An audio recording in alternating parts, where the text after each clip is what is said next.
नमस्कार मित्रों, मैं डॉक्टर विकास दवे, निदेशक साहित्य अकादमी मध्य प्रदेश शासन भोपाल। बंधु भगिनीगण, एक लगातार चर्चा का विषय हम सब लोगों के मध्य उपस्थित होता रहता है। इन दिनों नई पीढ़ी के बच्चों ने थोड़ा सा स्वाध्याय कम कर दिया है, लिखना पढ़ना कम कर दिया है। इस बात को लेकर के संपूर्ण समाज चिंता की अनुभूति करता है कि आखिरकार इन बच्चों ने लिखना पढ़ना छोड़ दिया तो इनकी पढ़ने लिखने की आदत कैसे बनाई जाए। दरअसल इस विषय पर जब हम चिंतन करते हैं तो हमारे ध्यान में आता है कि यह जो स्वाध्याय की बात है, लिखने पढ़ने की बात है, इसका स्कूल की पढ़ाई से कोई संबंध नहीं है। मुझे बहुत अच्छे से याद आता है कि मेरे एक चार्टर्ड अकाउंटेंट मित्र हैं, उन्होंने मुझे शिकायत की कि मेरी बेटी जो है वो पढ़ती लिखती नहीं है। हम छोटे छोटे थे तो बहुत पढ़ते थे, पत्रिकाएं घर में आती थी, बड़ों की पत्रिकाएं तक हम पढ़ा करते थे, लेकिन बिटिया जो है वो पढ़ती नहीं है। तो मैंने उनसे प्रति प्रश्न किया कि भाई आप कितना पढ़ते हो? तो उन्होंने कहा मैं चार्टर्ड अकाउंटेंट हूँ और लगातार पढ़ता रहता हूँ, पूरे दिन पढ़ने का क्रम मेरा चलता रहता है। मैंने उनसे आग्रह किया कि आप जो कुछ पढ़ते लिखते हैं वो दरअसल आपका व्यवसाय है। आंकड़ों से खेलना या अपने व्यवसाय की दृष्टि से पुस्तकों को पढ़ना, जीएसटी के नियम देखना, इनकम टैक्स के नियम देखना किताबों में, ये पढ़ना लिखना नहीं है। आप बताइए कि पिछली बार आपने किसी बड़े साहित्यकार का कोई उपन्यास, कविता संग्रह, कहानी संग्रह कब पढ़ा था? वो हंसने लगे। उन्होंने कहा इसका तो बिल्कुल समय ही नहीं मिलता। मैंने कहा फिर आपकी बिटिया को कैसे समय मिलता होगा? उसके पास भी अपने पाठ्यक्रम को पढ़ने के लिए पर्याप्त पुस्तकें हैं, तो उसको भी लगता होगा कि मैं अपने पाठ्यक्रम की किताबें तो पढ़ती ही हूँ, फिर अलग से मुझे पढ़ने की क्या आवश्यकता है।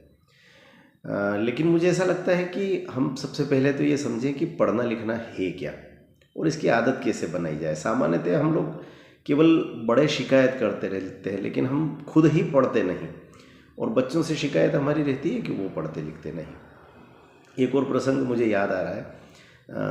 बताते हैं कि ट्रेन में दो बहनें आमने सामने की सीट पर बैठ कर के यात्रा कर रही थी।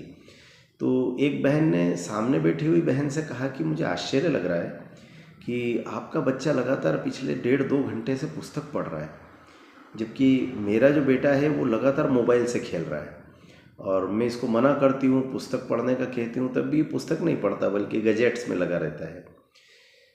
तो सामने बैठी हुई महिला ने बड़ा सुंदर उत्तर दिया। उसने कहा आप बच्चों को तो देख रहे हैं, लेकिन आपने ये अनुभव किया क्या कि मैं इतने समय से क्या कर रही हूँ?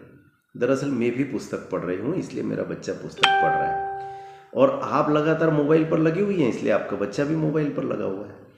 कहने का तात्पर्य, बच्चों को पढ़ने लिखने की आदत यदि आप डालना चाहते हैं तो कुछ छोटी छोटी टिप्स मैं सामान्यतया देता हूँ। पहली बात तो ये कि बच्चों को हम 400 रुपये की बंदूक खरीद करके ला करके देते हैं, इसके बजाय 40 रुपये की कोई अच्छी सी पुस्तक ला करके दीजिए। अपने घर में छोटी सी लाइब्रेरी तैयार करने के लिए बच्चों को प्रेरित करिए।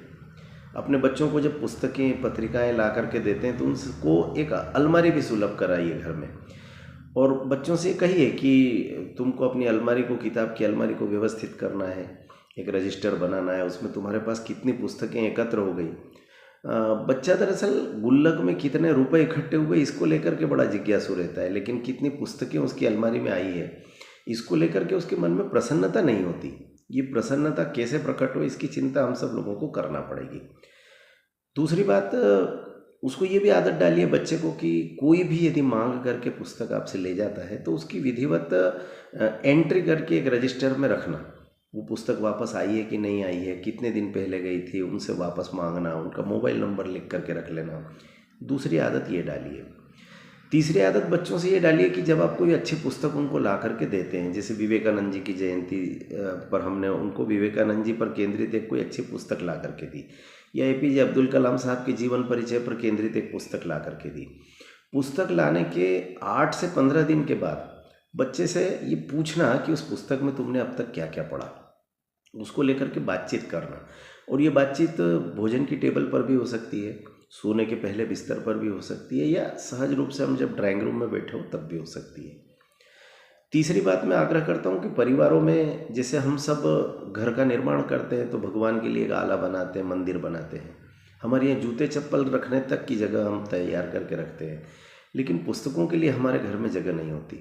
तो कृपा करके घर में 1 अलमारी, 2 अलमारी, 4 अलमारियाँ पुस्तकों के लिए ज़रूर बनाइए। एक और आग्रह मेरा हमेशा रहता है, बच्चों को यदि स्वाध्याय का संस्कार डालना है तो हमारे घरों में जो ग्रंथ रखे हुए हैं, विशेष करके धर्म ग्रंथ जो बच्चों को जीवन मूल्य सिखाते हैं, उन धर्म ग्रंथों को आप कृपा करके कपड़े में लपेट करके और पूजा घर में कुमकुम अक्षत से उसकी पूजन करने के लिए मत रखिए।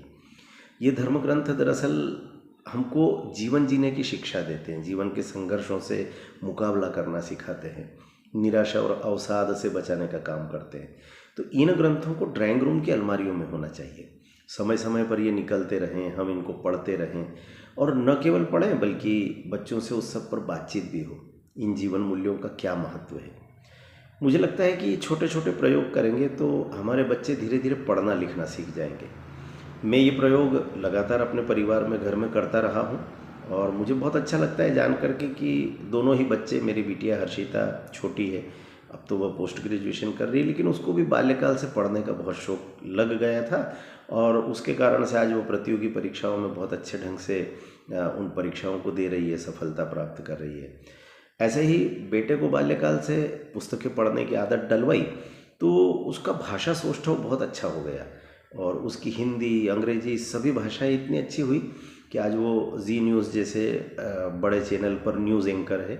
तो मुझे ऐसा लगता है कि जीवन में ये जो साहित्य है, ये जो भाषा का ज्ञान है, ये बहुत काम आता है। तो बच्चों को आप सब जरूर आदत डालिए कि बच्चे पढ़ें और अच्छी पुस्तकें पढ़ें। आज मैं केवल इतना ही आग्रह कर रहा हूँ और बंधुवर अंकित जी से मैं बहुत क्षमा याचना भी करता हूँ कि उन्होंने इस विषय पर मुझसे बातचीत करके वीडियो भेजने का कहा था, लेकिन मुझे विलम्ब हुआ और मुझे लगता है कि अंकित जी बहुत अच्छा काम कर रहे हैं। लगातार बच्चों से जुड़े हुए विषय, बाल मनोविज्ञान से जुड़े हुए विषय, साहित्य से जुड़े हुए विषय, दैनंदिन जीवन में हमारे परिवार परंपरा को लेकर के कई बातों पर वो वीडियो बना बना करके डालते हैं।